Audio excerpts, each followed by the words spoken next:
With the right combo of smarts and physical tools, Michael Penix's game translates well to the NFL.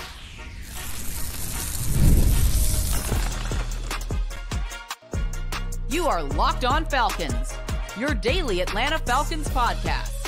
Part of the Locked On Podcast Network, your team every day. Welcome back, everyone, to another illustrious episode of the Locked On Falcons podcast, your daily Atlanta Falcons podcast, part of Locked On Sports Atlanta, your team every day. And today's episode is brought to you by GameTime. Download the GameTime app, create an account, and use code LOCKEDONNFL for $20 off your first purchase. Terms apply. So, guys, if you do not know me, I'm your very humble host, Aaron Freeman, a.k.a. Mr. Drew, a.k.a. Sirius Black, a.k.a. the iron that sharpens the iron, a.k.a. the Jolly Green Giant, a.k.a. Mr. a.k.a. And, of course, I've been covering the Falcons for far too long, formerly at falcfans.com, RIP.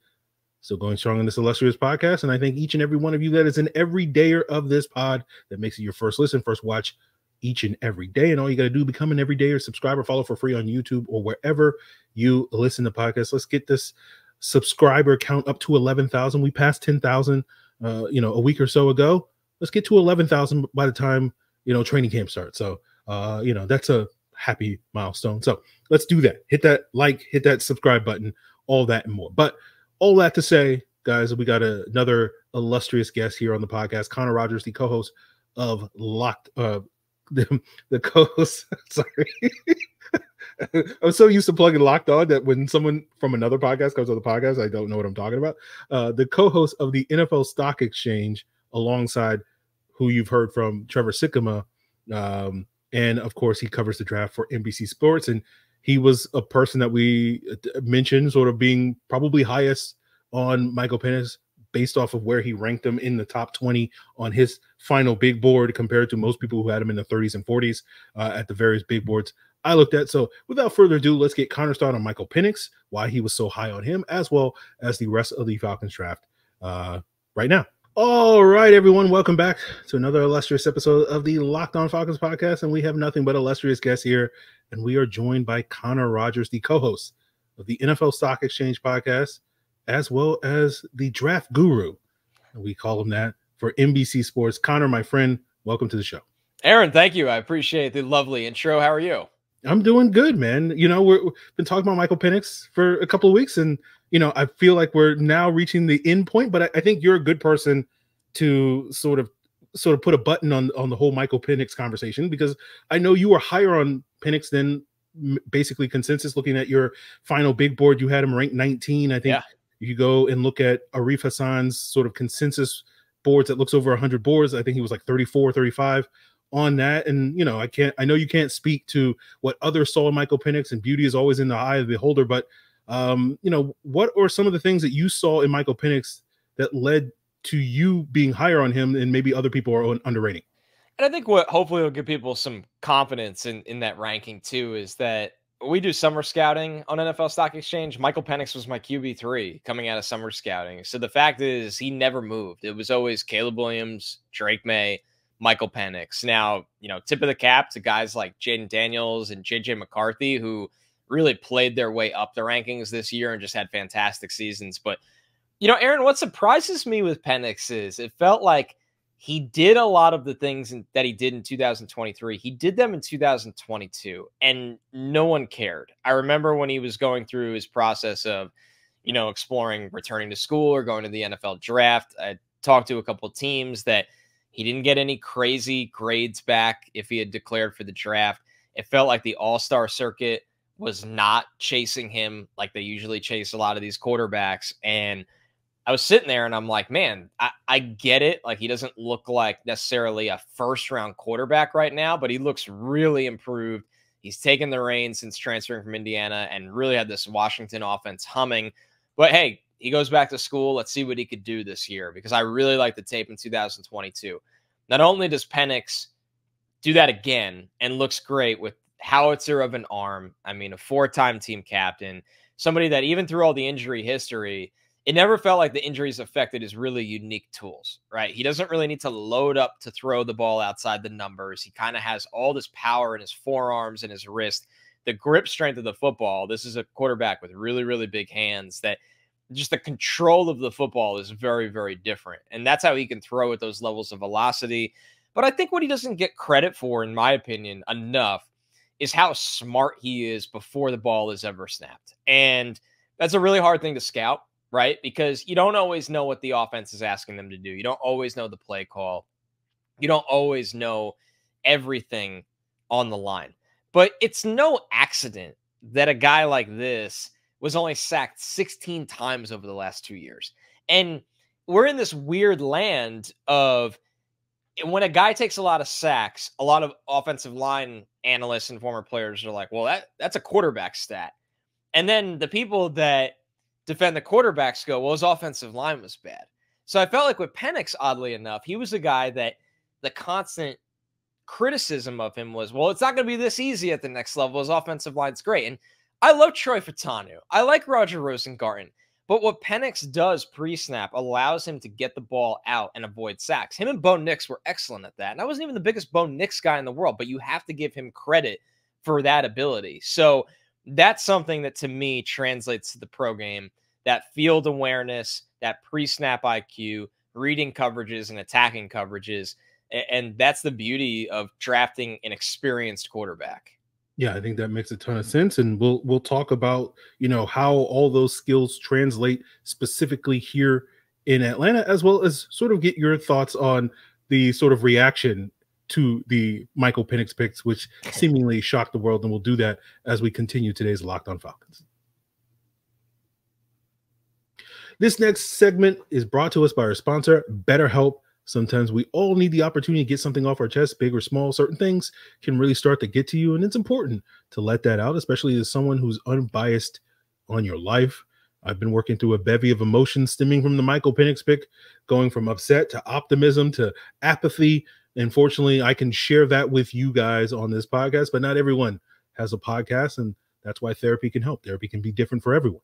Most of us have bigger problems in the world than our favorite sports teams, and it's important to get things off your chest every once in a while. So if you're thinking of starting therapy, give BetterHelp a try. It's entirely done online. It's designed to be convenient, flexible, and suited to your schedule. Visit BetterHelp.com/lockedon, and you'll get 10% off your first month. That's BetterHelp, HELP.com/lockedon. So, Conor, I've been basically asking everybody that comes on this podcast over the last couple of weeks. A lot of people were shocked when the Falcons took Michael Penix at 8. I'm curious, what was your reaction to that selection? I was pretty stunned. And here's the crazy part. I had heard that they liked him even before they signed Kirk Cousins, that they liked him a lot. But every team does quarterback evaluations, right? Like I hear teams that have top 5 quarterbacks in the NFL really like this quarterback, but it doesn't matter. Like if you have Patrick Mahomes or Lamar Jackson or Josh Allen, like it doesn't matter what they think of anyone, JJ McCarthy. Like it just doesn't, it's just interesting. Now, then when they signed Kirk Cousins, I was like, man, that dream probably just died. It's death. And so it came full circle. And it's interesting to me. It's a very hard one to unpack, Aaron, because there is the fair criticism of if you knew you loved Michael Penix, and they clearly didn't know they loved Michael Penix when they signed Kirk Cousins. They fell in love with Penix after signing Kirk Cousins. They always liked his talent. But when you draft a quarterback in the top 10, you love the guy. Like you are saying, this is the future of our franchise. We are betting the house on you. When you do it, when you have an established veteran in place that it took a lot of recruiting and money to get there, it shows you how much they really liked Michael Penix. So I was shocked. I knew it would create some drama. There's no way around it. Like, is there an argument that they should have got a player that would help the Falcons now and gone all in on this Kirk Cousins era? Yes, but you can evaluate things in a vacuum. Are we going to be saying in 2 years, well, thank God they drafted Michael Penix. He looks awesome. Like they're going to run this division now, where this division doesn't really scare you when you look at what's under center. That's the funny thing to me, is that why you can do whatever you want. I won't overreact where people are like, this is a disaster. This is the worst pick we've seen in the NFL draft in 5 years. I grew up in New York, okay, as a New York Jets fan. I know about bad draft picks. I would consider myself having a PhD in puzzling draft picks. This is one to me that it's been very hard for me to unpack, because if you like the player and he's a quarterback, the most important position in football, you can't sit there and say this is a horrific draft pick, right? Because at the end of the day, if he is the future of this franchise, and I think he will be, then the pick was worth it. But the road to get here is what's very, very hard to process. And quite frankly, it's going to be very hard to process as long as Kirk Cousins is in town. Well, I think it's interesting that you use the word process, because I think the main criticism of the Falcons in this selection is people don't love the process. But if the result is good, I think, as you're pointing out, like, no one's going to really care about the process. And that's the hard thing to kind of figure out with the quarterbacks, because, like, when we're all just sitting here evaluating, we're all just guessing at the end of the day. It's hard in terms of who we think is going to be good. And a lot of those guesses are wrong. A lot of those guesses are right. And when it comes to Michael Penix and sort of his fit in Atlanta, I've heard some people question whether or not the Atlanta match is a good one, because of the expectation that Zac Robinson, you know, is going to be running a Sean McVay offense. And a lot of people sort of look at Penix as like, oh, he's not really that quote unquote Shanahan style quarterback that is going to attack the middle of the field. He's much more of that vertical passing attacked offense. I'm just curious, from your perspective, where do you see the fit with Penix in this Zac Robinson offense? And who knows, even if Zac Robinson's still going to be around when Penix gets on the field. But I'm just curious, what are your thoughts on that? I like the fit, and I get why people are. It's always hard to try to project what you haven't necessarily seen enough of. Now, I think with this offense, number one, Penix was really, really good off of play action, right? And that's going to be a big, big staple of this offense and what it's built on. How do we develop the run game to open up our play action pass game? And the beauty of an actual offense that's effectively using play action is the ability to have a guy that can push the ball down the field. And we know Michael Penix can do that. And this is someone that off of play action in 2023, 18 big time throws, 0 turnover worthy plays. Like, the comfort mechanically under in play action and the ability to really hit his spots at all 3 levels of the field stands out to me. So I think that's the number one takeaway I'd have with that. Now, a lot of people bring up the beauty of the outside numbers throwing, but the questions of if he could throw over the middle of the field.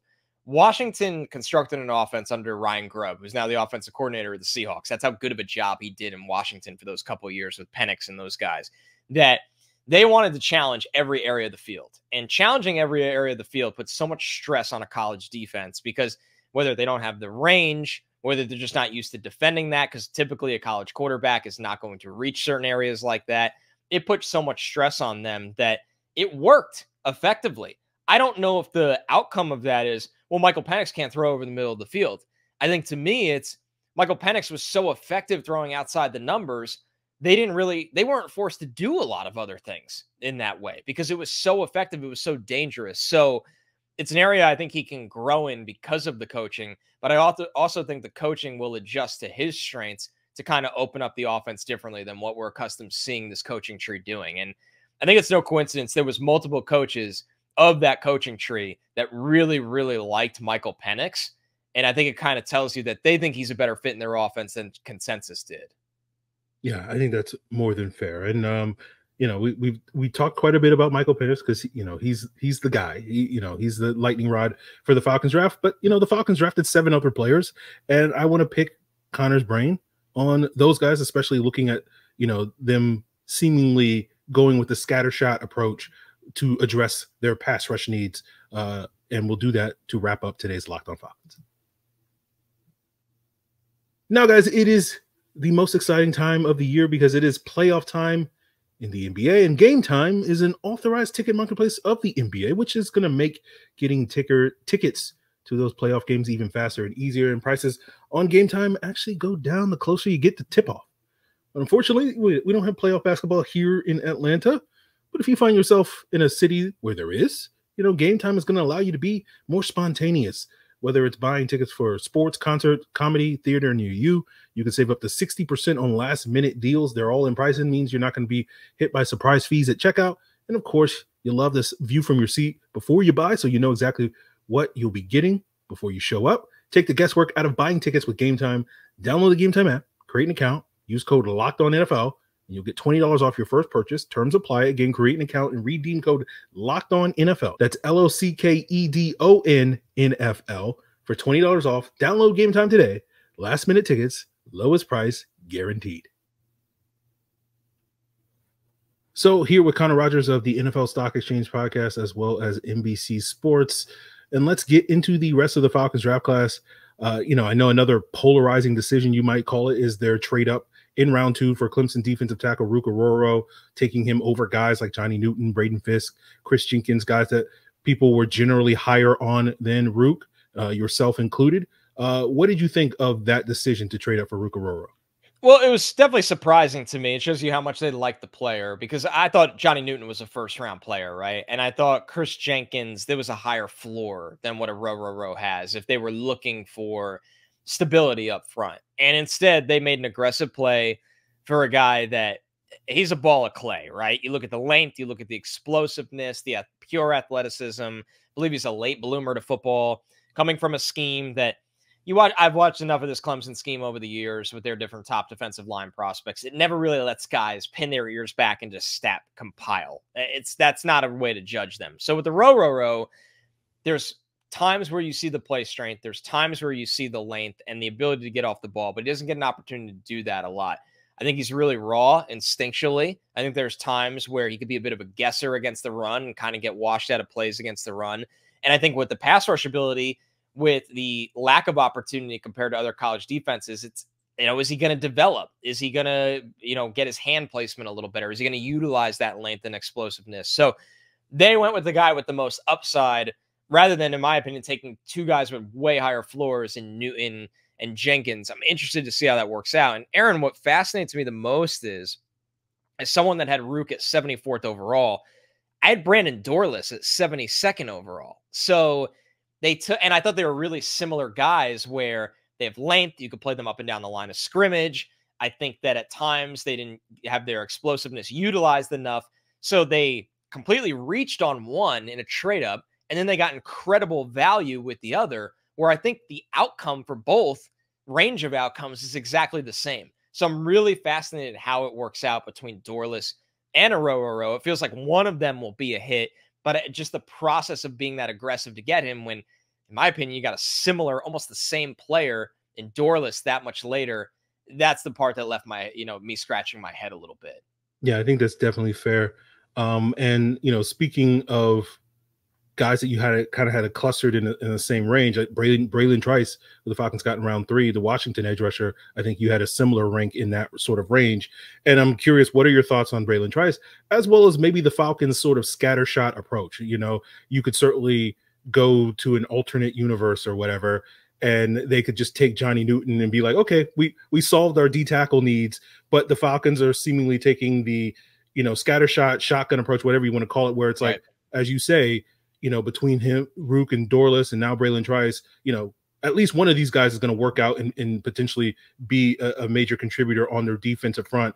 So what are your thoughts on Trice? What are your thoughts on that scattershot approach? Trice, I had 67th overall. They take him 74th. Like, I have no problem with that pick. I mean, he's an unconventional pass rusher. The way he kind of rushes is a little unorthodox. It almost feels like he's really this kind of like, bull in a china shop, where he's bouncing off of blockers. He's really violent.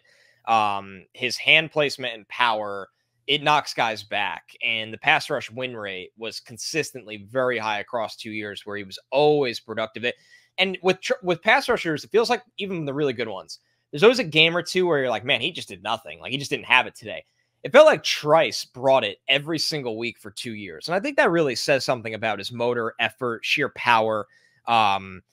There was a lot of times where running backs knew to shade to him when the lineman got beat, and he'll just run right through the running back. So listen, he's not overly agile. He's not twitchy. It's a lot of straight line speed and power, but I don't think he's somebody that will limit him. And I don't think he'll ever be your ideal number one pass rusher, but if he's your number 2, he'll have a lot of cleanup sacks. He'll have a lot of effort sacks.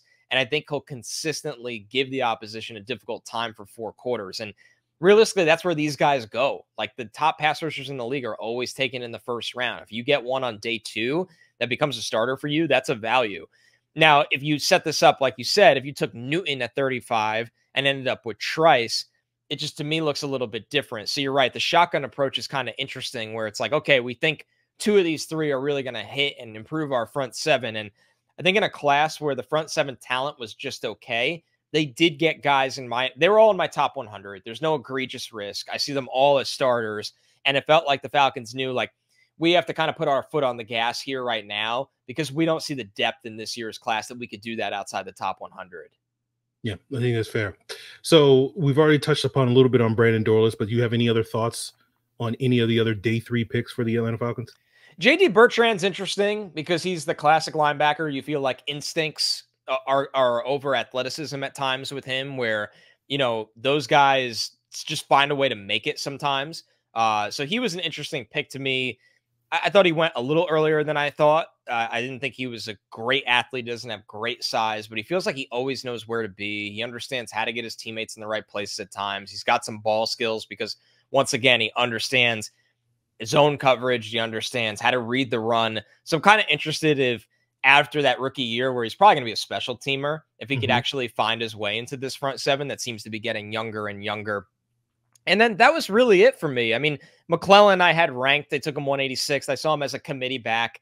This isn't a backfield that you're looking at and go, man, we really need help right now. Like, so good for McClellan because the committee backfield is kind of ideal for him. If that one of the top 2 guys gets hurt, he'll be ready to play. I mean, he comes out of Alabama where he's responsible is how I'd call it. It feels like he knows how to set up his blockers. He does the right thing as a runner. It's never going to be overly flashy. It's never going to be overly explosive, but that's kind of what you look for when you build depth of your backfield. But we've made it this long, Aaron. What was your reaction to this draft? At least the first 2 picks. Yeah, it was questionable because I had basically been operating. There's no chance they're going to take a quarterback high.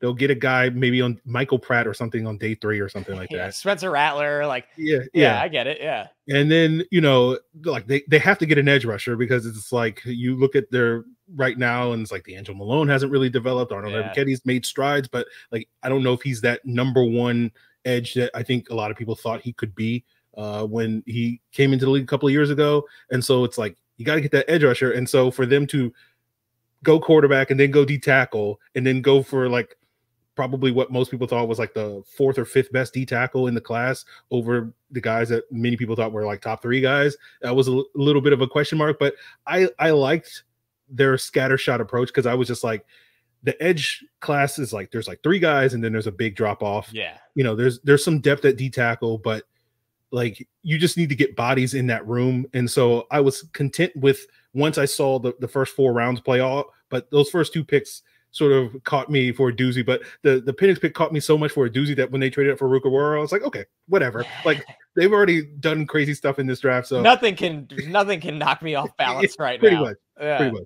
Okay. Yeah. That makes sense. Yeah. It's been a fascinating fan base to kind of, because it's just, you're so unprepared for like, what they did. And it doesn't mean that it's wrong. It just makes it requires more time to marinate and process. Yeah, I think that's more than fair. Like it took me about a day to get over the Penix pick. I was like, okay, like we'll see. Because my philosophy with the draft is like you're betting today that on bets that aren't going to pay off for like 3 years. And like Penix is like the perfect embodiment of that. Yes. Like you're maybe that pays off in 3 years. We'll see.